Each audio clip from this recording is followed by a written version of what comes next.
सोने चांदी में उतार चढ़ाव के बीच सरकार ने एक बड़ा फैसला लिया है। फैसला बताऊं उससे पहले असर जान लो। भारत में सोने चांदी की इंपोर्ट कॉस्ट अचानक सस्ती हो गई। यस, सरकार ने सोने और चांदी के बेस इंपोर्ट प्राइस में कटौती कर दी है, जिससे इन पर लगने वाला कस्टम ड्यूटी का बोझ कम होगा।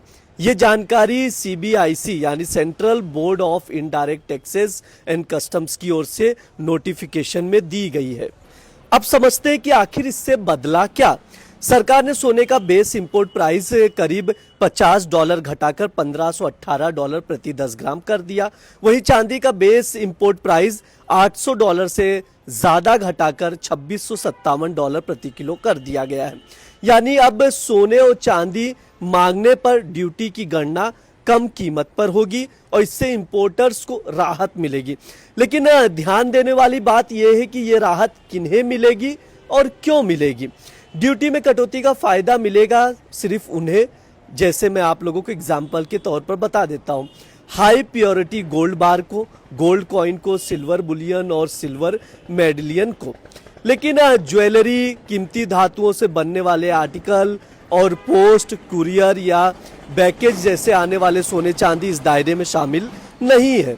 एक और अहम बात, सरकार आमतौर पर हर 15 दिन में सोने चांदी के बेस इंपोर्ट प्राइस की समीक्षा करती है। ये जानकारी है, इसलिए आप लोगों को बता दिया।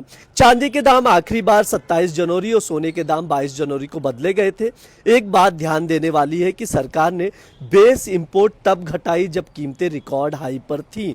असल चिंता ये थी कि अगर कीमतें ऊंची रहीं तो भले ही इंपोर्ट की मात्रा ना बढ़े, लेकिन इंपोर्ट बिल तेजी से बढ़ सकता है। इससे ट्रेड डेफिसिट बढ़ेगा और रुपए पर और दबाव बढ़ेगा, जो पहले ही डॉलर के मुकाबले कमजोर है। हकीकत यह है कि भारत दुनिया का दूसरा सबसे बड़ा सोना उपभोक्ता और सबसे बड़ा चांदी बाजार है, लेकिन हम अपनी लगभग पूरे सोने की जरूरत और चांदी की 80% से ज्यादा मांग विदेशों से आयात करके ही पूरा करते हैं। ये अहम बात है, समझना जरूरी है। और पिछले साल भारत ने अपने कुल विदेशी मुद्रा भंडार का करीब 10% हिस्सा सिर्फ सोने चांदी के आयात पर खर्च किया है।